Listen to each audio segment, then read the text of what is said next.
그러므로 모든 악독과 모든 기만과 외식과 시기와 모든 비방하는 말을 버리고 갓난아기들 같이 순전하고 신령한 젖을 사모하라. 이는 그로 말미암아 너희로 구원에 이르도록 자라게 하려 함이라. 너희가 주의 인자하심을 맛보았으면 그리하라.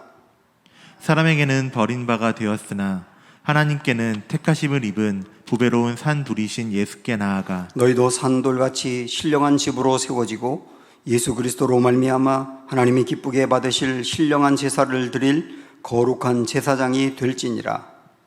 성경에 기록되었을 때 보라 내가 택한 보배로운 모퉁이 돌을 시온에 두노니 그를 믿는 자는 부끄러움을 당하지 아니하리라 하였으니 그러므로 믿는 너희에게는 보배이나 믿지 아니하는 자에게는 건축자들이 버린 그 돌이 모퉁이의 머릿돌이 되고 또한 부딪히는 돌과 걸려 넘어지게 하는 바위가 되었다 하였느니라. 그들이 말씀을 순종하지 아니함으로 넘어지나니 이는 그들을 이렇게 정하신 것이라. 그러나 너희는 택하신 족속이요 왕같은 제사장들이요 거룩한 나라요 그의 소유가 된 백성이니 이는 너희를 어두운 데서 불러내어 그의 기이한 빛에 들어가게 하신 이의 아름다운 덕을 선포하게 하려 하심이라. 너희가 전에는 백성이 아니더니 이제는 하나님의 백성이요 전에는 긍휼을 얻지 못하였더니 이제는 긍휼을 얻은 자니라. 아멘. 사람이 태어나면 누구나 성장하게 되어 있습니다.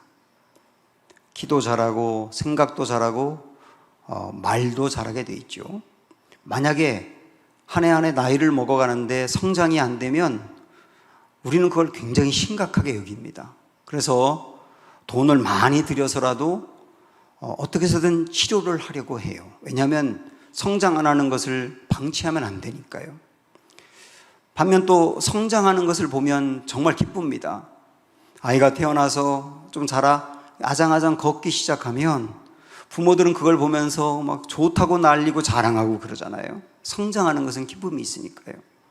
아이가 더 자라서 나중에 조금 어눌하긴 하지만 엄마, 아빠 이렇게 부르면 그 말을 들을 때 감격하는 거예요. 왜냐하면 성장하는 것을 보면 기쁘니까요. 신앙도 마찬가지입니다.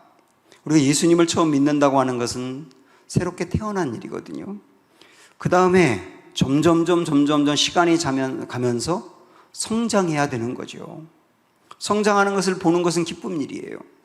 처음에는 그냥 교회만 나오던 사람이 나중에는 예수님을 알게 되고 믿음이 생기는 것을 보면 목사로서 참 기쁘더라고요.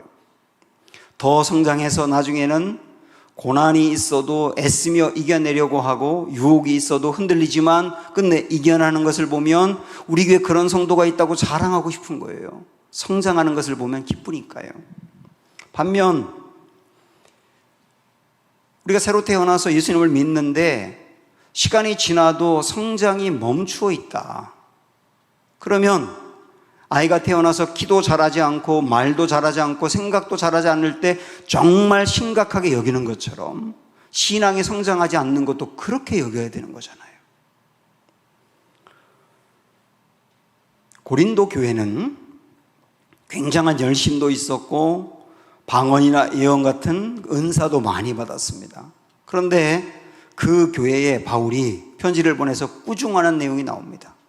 우리 3장 1절부터 보면 형제들아 내가 신령한 자들을 대함과 같이 너희에게 말할 수 없어서 육신에 속한 자 곧 그리스도 안에서 어린아이들을 대함과 같이 하노라.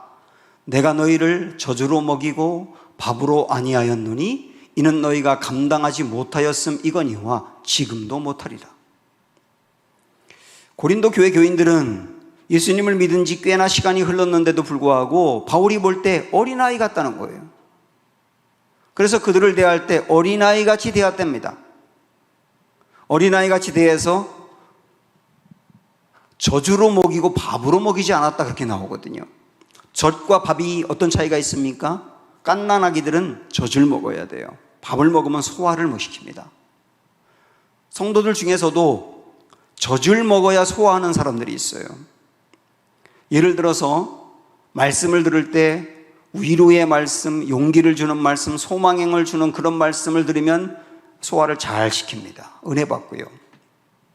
그런데 아이가 자라면 젖으로만이 아니라 밥을 먹어야 되는 것처럼 성도도 성장하면 밥으로 주는 말씀도 받아들여야 되는 거예요.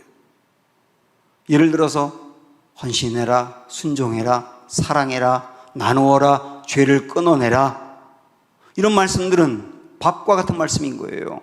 그런데 고린도 교회 교인들은 그런 말씀을 주니까 부담이 된다고 소화를 못 시키는 거예요. 그거를 바울이 안타깝게 여기는 겁니다. 결국은 바울의 이야기는 좀 이제 시간이 지나가면 지나갈수록 성장해야 되지 않겠느냐. 저는 이거를 은유적으로 이렇게 표현을 했습니다. 이제는 젖병을 버려라. 이제 밥을 먹어야지 언제까지 젖병을 빨고 다니겠느냐. 신앙생활하는 우리들에게도 시간이 지나면 이제 젖병을 버리고 성장해야 되지 않느냐. 이런 말씀으로 우리가 오늘 받아들이면서 어떻게 성장할 것인지를 살펴보려고 합니다. 오늘 우리는 베드로전서 2장의 말씀을 읽었는데요. 아마도 베드로가 편지를 보내서 그 편지를 받는 교인들도 성장이 멈추었던 것 같습니다. 그래서 베드로는 그들에게 2절의 말씀에서 성장을 권면하거든요.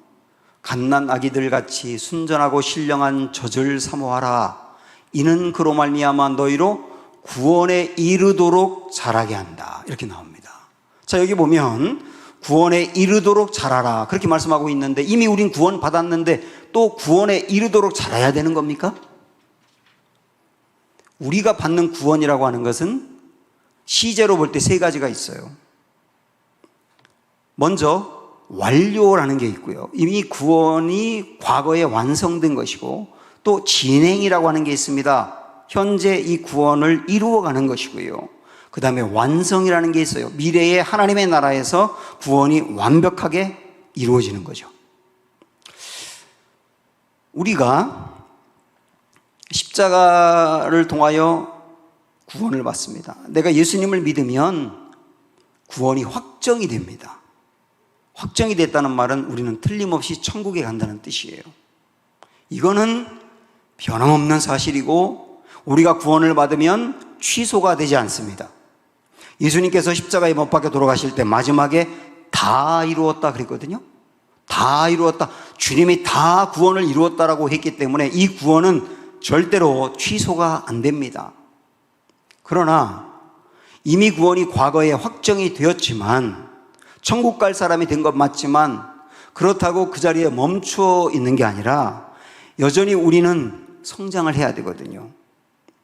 구원을 받았지만 죄에 넘어지기도 하고 부족하지 않습니까? 현재 저나 여러분이나. 그래서 우리가 점점 예수님을 닮아가는 대로 성장해 가야 된다고요. 이거를 구원을 이루어 간다고 말하는 거예요. 아까 말씀드린 것처럼 우리가 구원을 받으면 이 구원은 취소가 안 된다 그랬어요. 왜냐하면 하나님이 구원받은 우리를 절대로 구원을 잃어버리지 않도록 이끌어 가시기 때문입니다. 이거를 성도의 견인이라고 말하거든요. 견인이란 말이 뭡니까? 견인차가 있잖아요. 견인차는 고장난 차를 끌고 가는 거잖아요. 이처럼 하나님께서 우리가 받은 구원을 절대로 잃어버리지 않도록 어떻게 해서든지 구원을 지키신다는 의미에서 견인이라고 말하는 거예요. 참 은혜죠. 그러나 이 성도의 견인이 여기서 끝이 아니라 우리가 구원을 받았지만 아직 그래도 많이 부족하잖아요. 예수님을 닮아갈 수 있는 단계까지 가도록 주님이 우리를 견인해 가시는 거예요. 그래서 어떤 때는 책망을 하십니다. 어떤 때는 격려도 하시고요. 어떤 때는 우리가 딴 데를 바라보면 우리의 시선을 교정해 주시고요. 그리고 고난을 당하기도 하는 겁니다. 어쨌든 이런 과정들을 통하여서 우리가 결국 나중에 하나님의 나라에 들어가서 예수님을 닮는 단계까지 계속 성장하기를 주님이 원하시는 거거든요. 자, 그러면 우리가 성장해야 된다는 걸 알았다면 우리의 성장을 위해서 무엇이 필요한가? 그걸 살펴봐야 되잖아요. 오늘 말씀에 크게 두 가지를 얘기합니다. 우리의 성장을 위해서 두 가지. 먼저 첫 번째, 버려야 된다 그랬어요. 버려야 된다. 1절 말씀을 보시면 그러므로 모든 악독과 모든 기만과 외식과 시기와 모든 비방하는 말을 어떻게 하라고요? 버리라 그랬어요. 버리라. 자, 이 버리라고 말씀했는데 저는 이 말씀을 그냥 처음에 쉽게 읽었다가 이 악독이 뭐고 기만이 뭐고 하는 걸 하나하나 알아보면서 이게 굉장히 중요한 것인 것을 깨닫게 됐어요. 악독은 뭐냐? 악독이라고 하는 것은 겉으로는 천사같이 얘기하는데 그 마음 속에는 어떤 상대방을 무너뜨리려고 하는 독이 있는 겁니다. 이게 악독이거든요. 겉으로는 웃으면서 얘기해요. 부드럽게 얘기해요. 근데 속에는 독이 있어요. 그게 악독이에요. 그러고 생각하니까 그냥 보이는 게 전부인 사람이 좋은 사람인 것 같아요. 근데 많은 사람들이 그렇지가 않거든요. 두 번째로 기만이라고 하는 것은 뭐냐면 의도적인 거짓말입니다. 베드로가 예수님을 모른다고 부인을 했지 않습니까? 우발적으로 했다고 생각하세요? 처음에는 우발적으로 했을 수 있죠. 깜짝 놀래가지고. 그런데 두 번째, 세 번째 할 때는 성경에 보면 조금 후에, 1시간 후에 시간차가 있었다고 얘기해요. 그런데도 또 거짓말을 한 것은 의도적인 거짓말인 거예요. 이게 기만이거든요. 베드로는 이런 경험을 했고 그 기만이 얼마나 쓰라린 것을 경험했기 때문에 여기서 이 언급을 하는 거예요. 세 번째, 외식이라고 하는 것은 지금 여러분이 쓰고 있는 것처럼 마스크를 쓰다는 뜻이에요. 진실을 호도하는 겁니다. 진실이 거짓인 것처럼 이야기하는 거, 이게 외식이라고 표현하고 있어요. 네 번째, 시기라고 나와 있는데요. 시기는 그야말로 우리가 알고 있는 것처럼 어떤 사람이 나보다 잘 되는 것을 용납하지 않고 미워하는 거죠. 마지막에 비방하는 말이라고 되어 있는데 비방하는 말은 인격적 살인을 말합니다. 다른 사람의 상대방에게 큰 상처를 주어서 그를 고통스럽게 하는 거죠. 댓글도 비방하는 말이에요. 댓글을 통해서 한 연예인을 짓밟기도 하고 스스로 목숨을 끊게 만들기도 하는데 이 비방하는 말은 굉장히 약한 거예요. 자, 이 5가지, 여기 나와 있는 이 5가지는 하나로 이야기하면 전부 다 속이는 겁니다. 남을 속이는 거. 이 성품인데요. 사람과의 관계 속에서 남을 속이는 거예요. 악독은 겉으로는 안 그런데 속으로 속이는 거고, 그 다음에 기만은 대놓고 속이는 거고, 외식도 겉으로는 안 그런 것 같은데 뒤에서 속이는 거고, 그리고 비방하는 말도 비방하는 말 자체가 속이는 거지 않습니까? 어떤 사람을 끌어내리기 위해서. 시기도 마찬가지. 누군가를 미워하기 때문에 거짓말에서라도 그를 떨어뜨리려고 하는 거예요.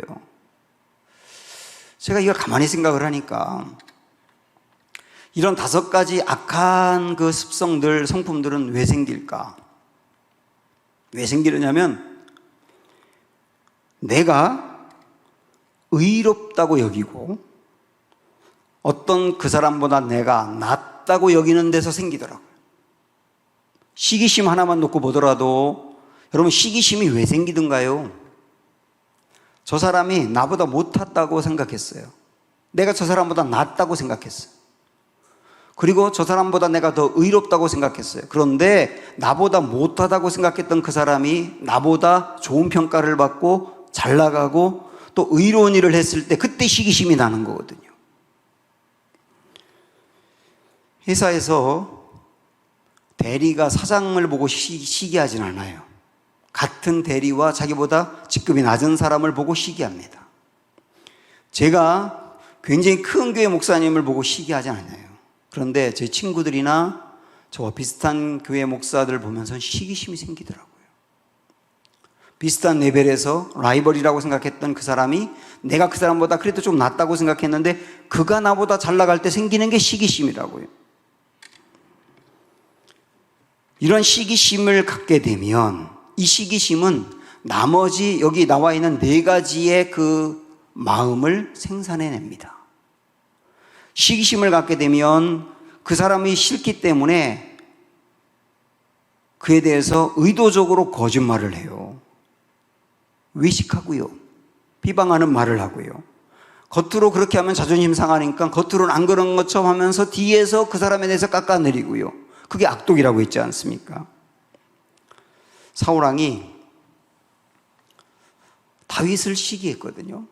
사울왕도 처음에는 아주 괜찮은 사람이었는데 결국 이 시기심이 사울왕 인생을 망가지게 한 거예요.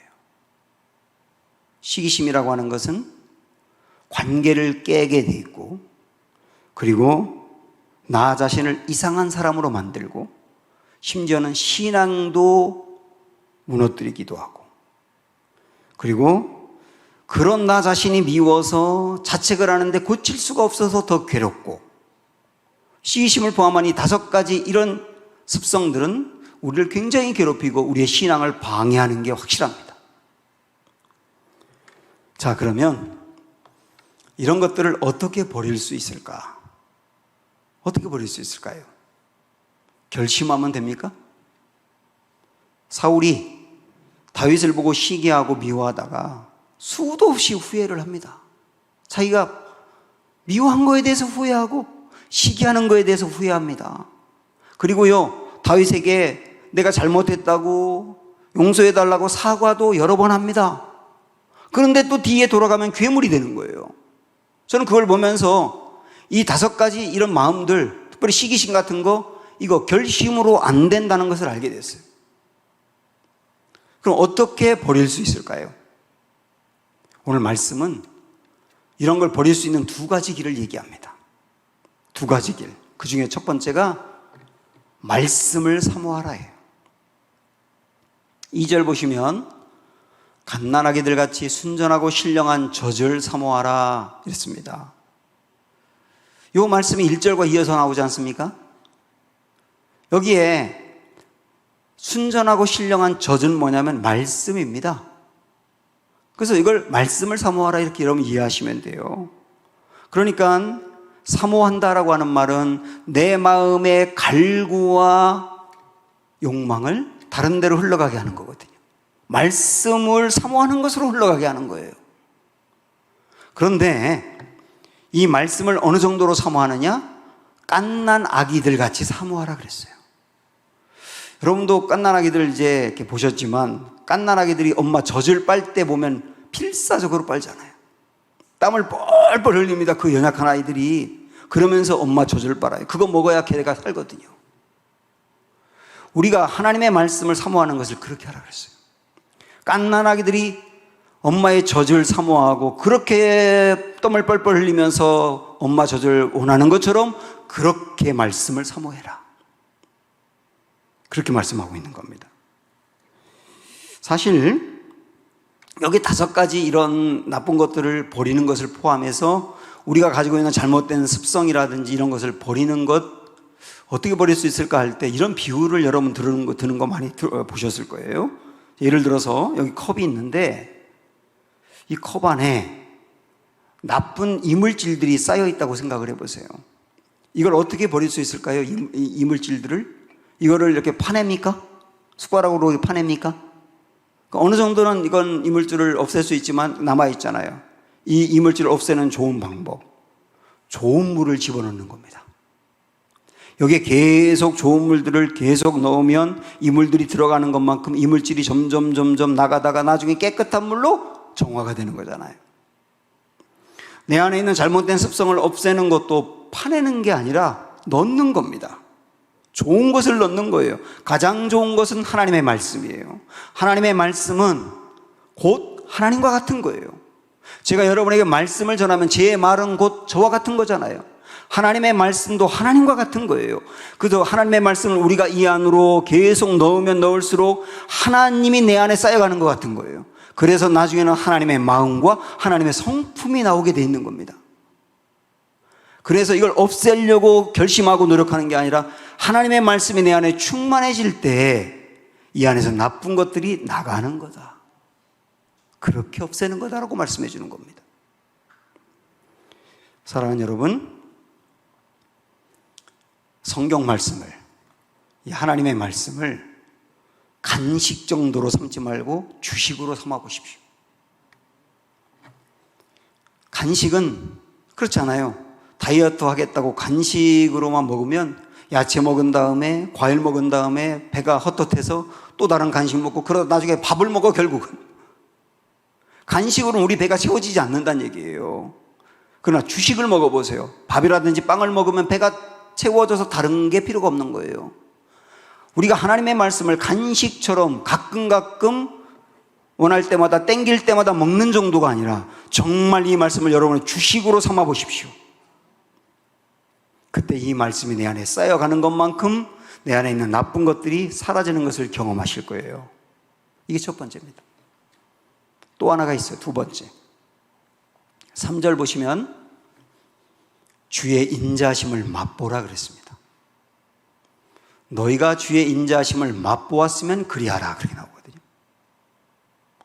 자, 먼저 용어를 좀 이렇게 해석하고 가면 인자라고 하는 말은 한결같은 사랑입니다. 변함없는 한결같은 사랑. 그 주의 변함없는 한결같은 사랑을 맛보라는 겁니다. 맛보라는 말은 뭐예요? 경험으로 알라는 거예요. 경험으로 알라. 하나님이 얼마나 좋은 분인지를 경험으로 알라. 그런 것들이 맛을 본 다음에, 그렇지 않습니까? 여러분 어디서 맛있는 거 한번 맛보고 오면 또 먹고 싶지 않던가요? 또 찾아가잖아요. 그처럼 하나님의 인자하심을 우리가 맛보고 나면 또 먹고 싶어요. 또 찾아. 그러면서 내 안에 하나님의 사랑과 하나님의 인자하심이 가득해져요. 그렇게 이기는 거랍니다. 자, 하나님의 인자하심의 핵심은 뭡니까? 십자가입니다. 십자가. 제가 지난 금요일 날 이 말씀을 드렸는데 한 번 더 언급하고 싶은데,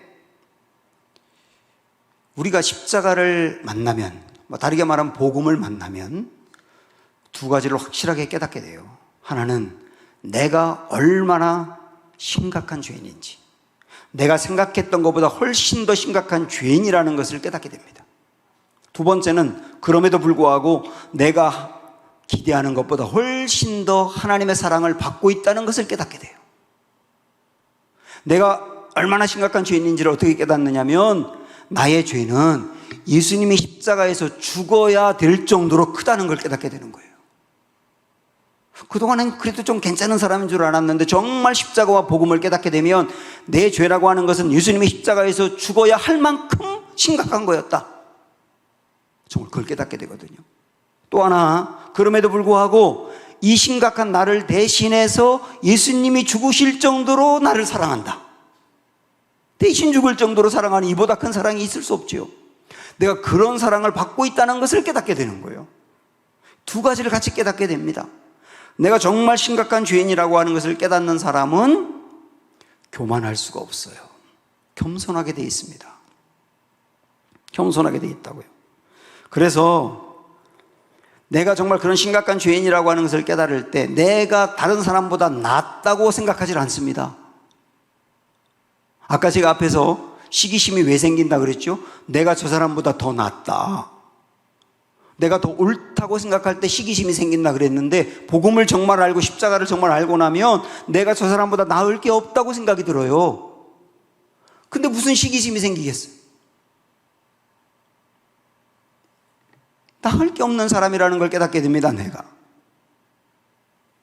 정말 복음은 우리를 그렇게 깨닫게 해요. 그리고 내가 어떤 사람보다 더 나아야 된다는 생각도 내려놓게 됩니다. 아니, 여러분 생각을 해보세요. 내가 저 사람보다 더 나아야 되는 거예요? 그 사람이 나보다 더 나으면 안 되는 겁니까?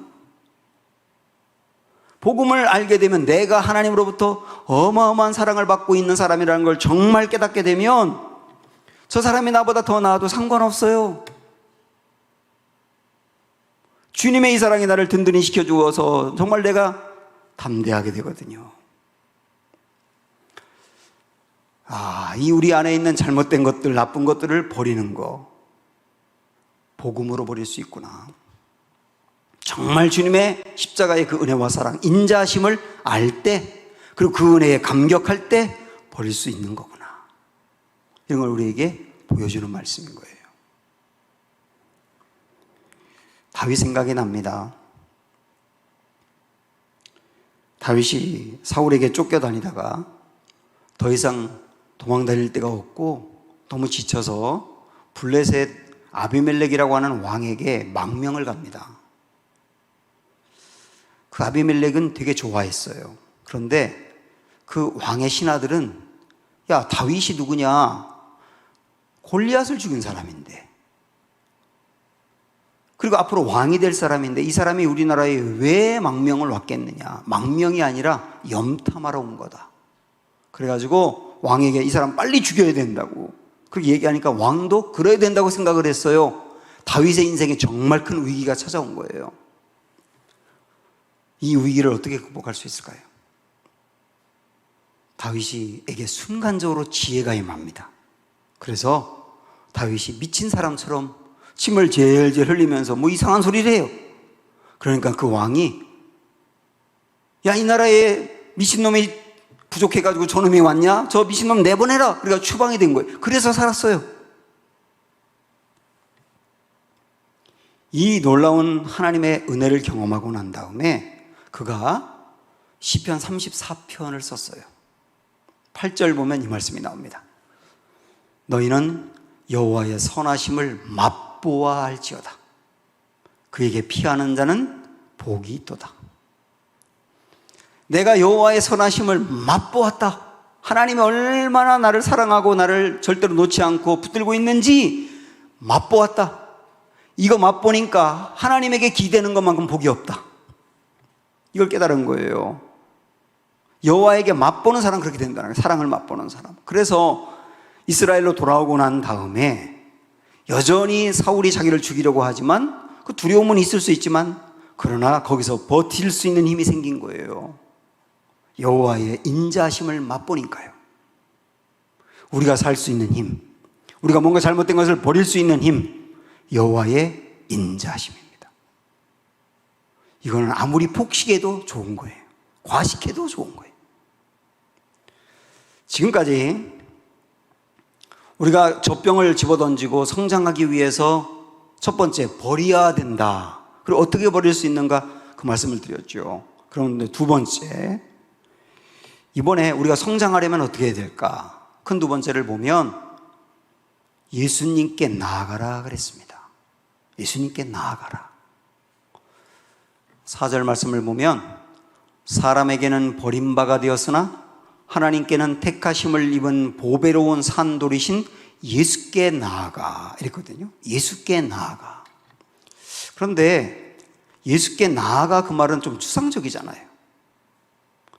그래서 이걸 좀 더 구체적으로 이해를 해야 되는데 그러기 위해서 자, 예수께 나아가라고 하는 말씀 앞에 보면 예수님을 뭐라고 표현했느냐면 산돌이라고 표현했어요.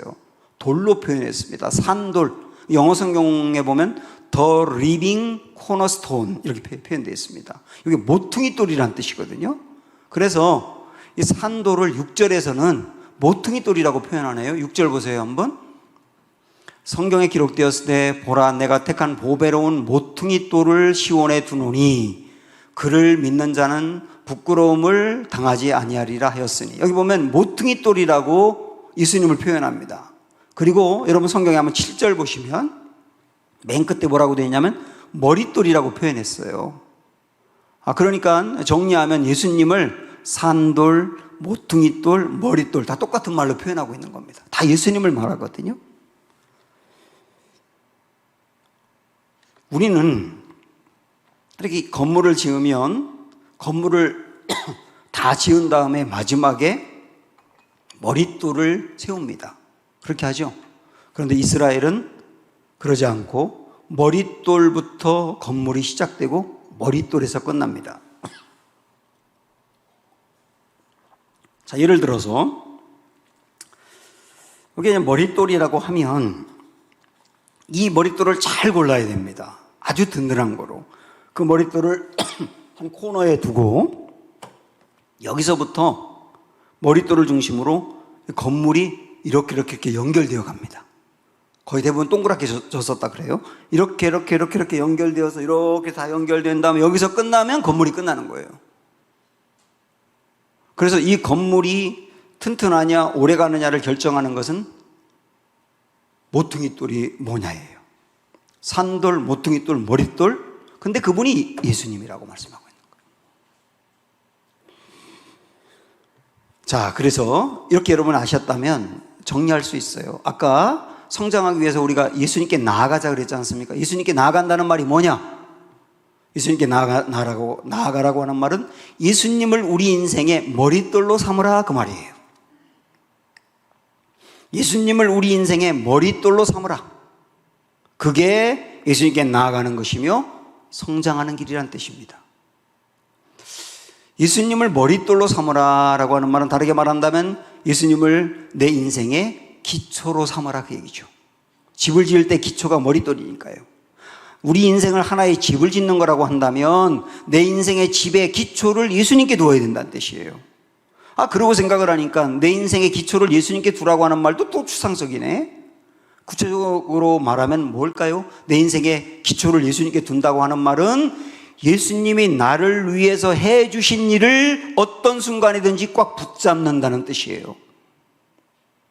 예수님이 나를 위해서 해주신 일을 무슨 일이 있든지 꽉 붙잡는 게 예수님께 기초를 두는 겁니다. 예수님이 나를 위해서 해주신 일이 뭡니까? 아까 앞에서 봤던 주의 인자하심이죠. 주의 인자하심. 주의 인자하심, 십자가를 통해서 베풀어 주신 그 주의 인자하심을 내가 무슨 일을 만나든지 꽉 붙드는 거, 그게 내 인생의 기초를 예수님께 두는 거예요. 질병에 걸렸다는 소식을 들었을 때에도, 사업에 실패했을 때에도, 시험에 떨어졌을 때에도, 문제가 있을 때에도 이때 주의 인자하심을 꽉 붙들어야 되는 거예요.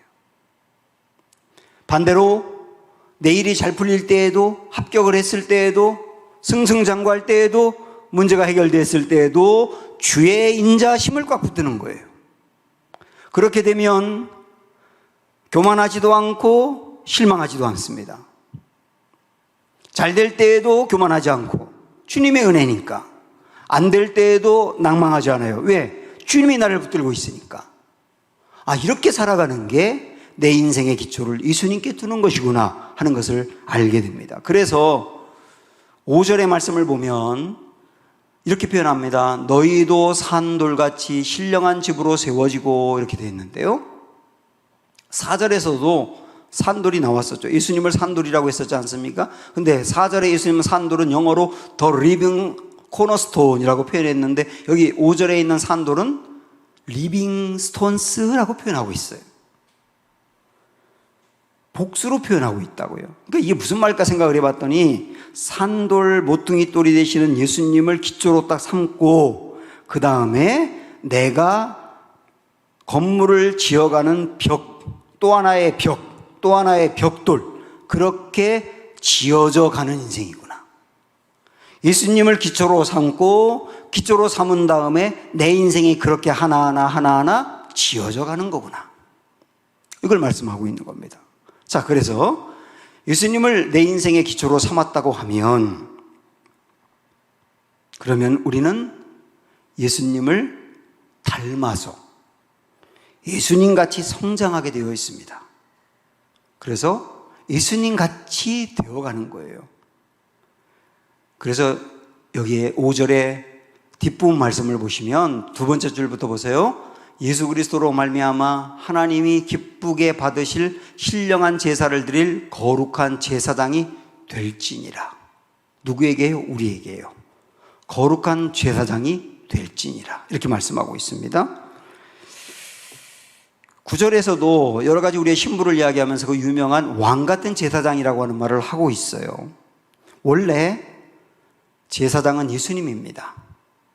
그런데 원래 예수님이 제사장인데 예수님을 믿어서 예수님을 닮아가는 우리도 제사장의 일을 할 수 있다는 뜻이에요.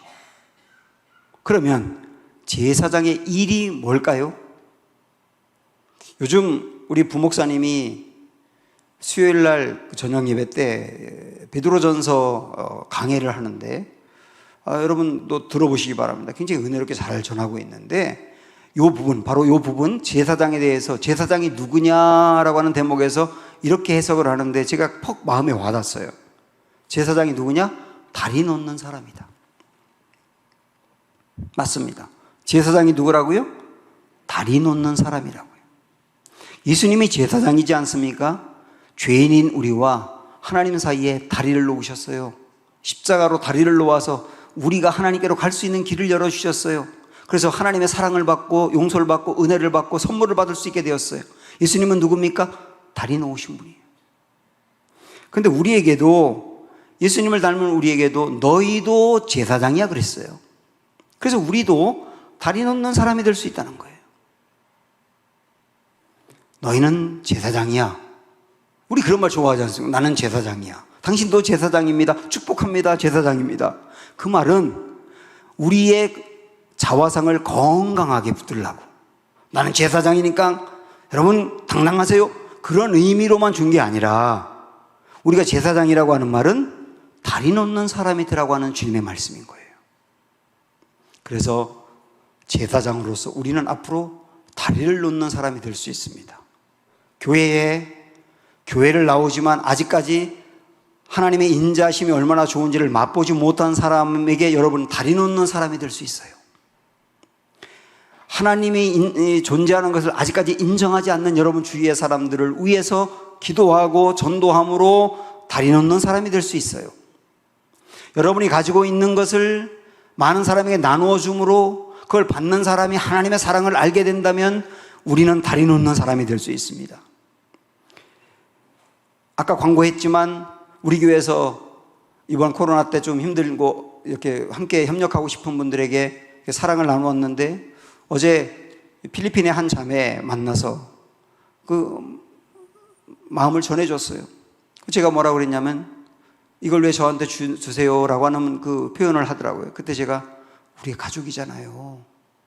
가족은 힘들면 같이 힘들고 도와줘야죠. 우리 가족이잖아요. 그러니까 이분이 막 눈물을 펑펑 쏟아요.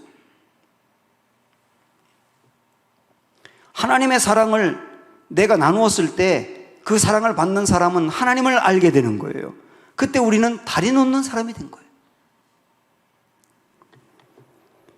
내가 사는 게 힘들고 어려워도 말씀 붙들고 용기 있게 살아가는 것을 보면 많은 사람이 하나님이 어떤 분이길래 하면서 질문하게 되고 하나님을 알고 싶어진다고요. 그것도 다리 놓는 사람이 되는 겁니다. 사랑하는 여러분, 우리는 이런 제사장입니다. 이렇게 다리 놓는 사람이 될 수 있습니다. 그것으로 우리는 성장할 수 있습니다. 함께 찬양합니다. 주님 다시 오실 때까지 부르겠습니다.